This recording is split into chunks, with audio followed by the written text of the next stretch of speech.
Udo Kier, the life, vision, and lasting legacy of the most fearless icon in cinema. The realms of international film, art, and performance have all been quietly rocked by Udo Kier's passing at the age of 81. His departure represents the end of a unique artistic age formed by people who lived completely outside of convention, not just the loss of a well-known actor.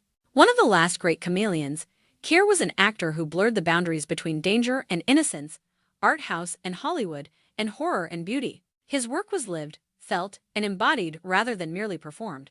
The film industry has reacted with an outpouring of sorrow, appreciation, and veneration for a man whose career defied every expectation the industry attempted to place on him, even though the official cause of death has not been revealed. In addition to examining Kier's filmography, this article delves into the deeper aspects of his life, including his artistic philosophy, his identity as an outsider from Europe, and the lasting impact he had on a number of filmmakers and cinema enthusiasts. The death and legacy of Udo Kier. With his passing at the age of 81, Udo Kier ended a really unique career that extended across continents, resisted the conventions of stardom, and changed the definition of character acting. Despite the fact that his cause of death has not been disclosed, his demise has left film communities all over the world in a profound, resonating stillness. It's not just about losing a performer, it's also about losing a creative force, a cinematic energy, and an artistic presence that was unique to him. Kier belonged to a unique group of performers who appear to have been cut straight from the language of film itself, drawn from the rebellious edges of independent filmmaking, the surreal fever of European avant-garde cinema, and the shadows of German expressionism. He was as at ease in a Hollywood blockbuster as he was in an underground art film that was only screened at midnight, moving between genres and cultures with ease. This fluidity wasn't a coincidence. Kier realized that film was an endless space to explore rather than a box to fit inside. With curiosity, bravery, and a persistent mischievous sparkle in his eye, he set out to explore. The way he lived the characters he played, rather than just the characters themselves, was what made him so memorable. No other actor could match the danger, melancholy, grace, and quirky comedy he brought to his parts. Kier had an emotional unpredictability that drew viewers in. Whether he was playing a quiet wounded dreamer, a crazy scientist, a tormented nobleman, or an elderly vampire, you had no idea what he would do, how he would move, or what mysteries were behind those sharp, pale eyes. He was a poet of strangeness, a sculptor of emotion, and a master of discomfort. In addition to his attractiveness, directors were drawn to him because of his unwavering commitment to playing the uncomfortable, the ugly, the beautiful, and the wounded. There was an odd gentleness about him, even at his scariest parts. There was a hint of peril even in his kindest personas. He was captivating because of his complexity. He became indispensable as a result. Additionally, it made guaranteed that his work would stick in the minds of viewers long after the credits had rolled. The strands of his legacy are now evident as admirers re-examine his extensive oeuvre, which includes everything from Blade to Flesh for Frankenstein, from My Own Private Idaho to Swan Song.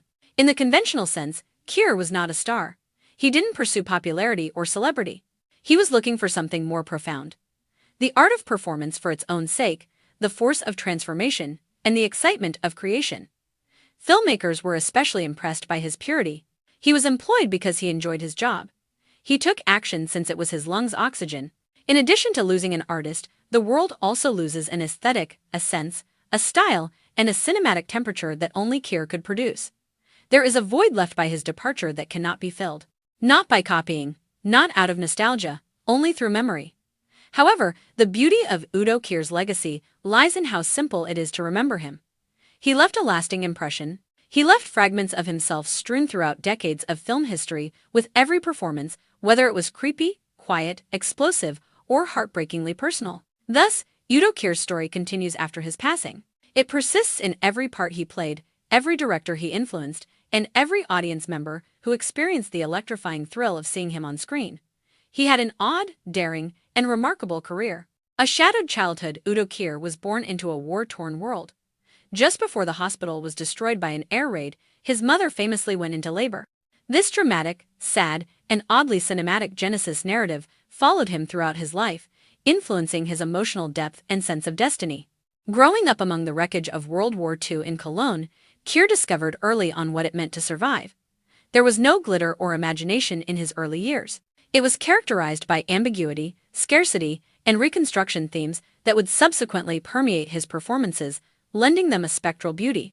The delicate, sensitive aspect Kier gave to even his most intense roles is consistent with his frequent statement that the war made everything fragile. His figures were frequently both tender and grotesque, menacing and wounded. He was defined by this dualism. An actor found by mishap, Kier had no intention of becoming an actress. In his 20s, he relocated to London just to get better at English. However, destiny stepped in when he was seen and chosen for a student film, and the camera saw something remarkable. He was captivating.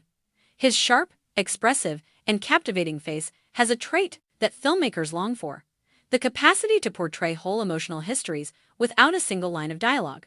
In a matter of years, he was collaborating with some of the most audacious directors in Europe. The avant-garde era, discovering beauty in the grotesque. The decades that established Kier as a symbol of the art house were the 1970 seconds and 1980 seconds. He flourished in unconventional, avant-garde, and boundary-pushing movies that looked for performers who could embrace the strange. Among his partners were the German filmmaker Rainer Werner Fassbinder, whose works explored deep emotional and political scars. Werner Herzog is renowned for his intense psychological pressure and realism. The king of Italian giallo horror, Dario Argento Kier, was cast by Paul Morrissey in movies made by Andy Warhol. Fearless performers were needed for Walerian Borojic's surreal sexiness. These movies were frequently divisive, occasionally startling, and always remembered. Kier was more than just a performer. He was a part of the characters. He created art from extremity. He was blood-stained, passionate, seductive, grotesque, and heartbreakingly vulnerable, sometimes all at once. An international actor in a disjointed film industry, Udo Kier was one of the few actors with a broad career.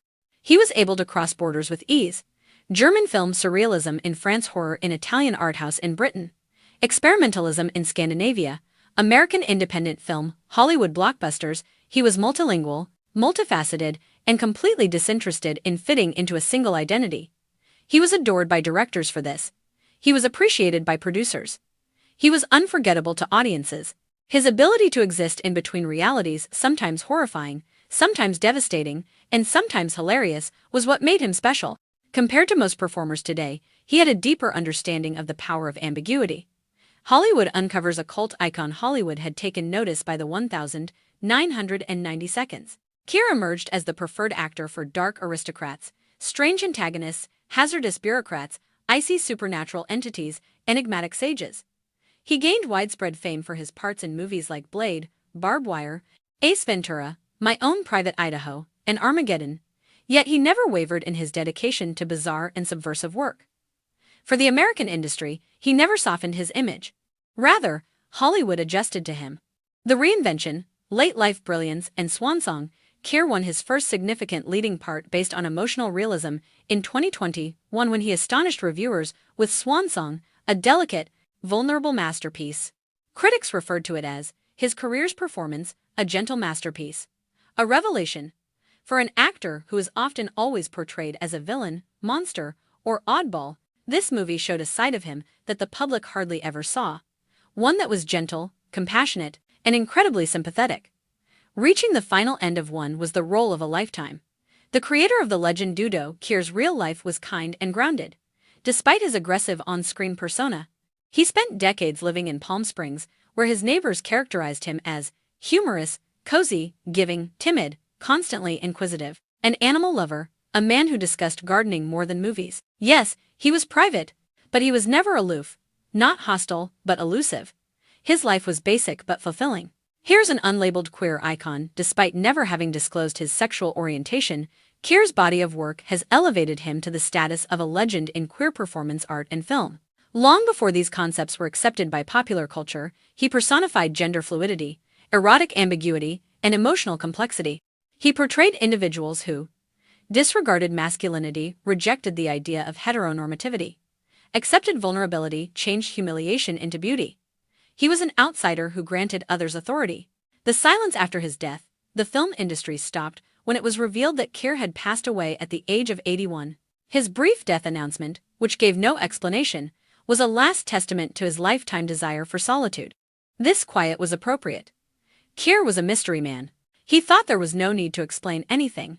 He therefore leaves behind wonder, appreciation, and profound thanks from those who treasured the unique authenticity he brought to film, rather than questions, even after death. Industry tributes. An international lament, global filmmakers reacted as follows. Retrospectives were announced by European art houses.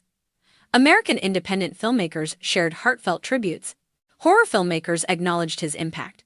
He was praised for his bravery by queer artists. Social media was inundated with fan recollections of the odd, lovely characters he portrayed. There will never be another like him, wrote Lars von Trier. He was a movie star. According to Werner Herzog, Udo existed between worlds. He brought the outsider's essence to cinema. The scope of his influence is demonstrated by these tributes.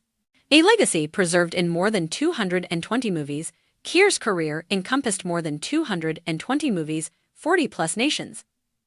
6 decades, few actors in history have maintained such a large and varied corpus of work.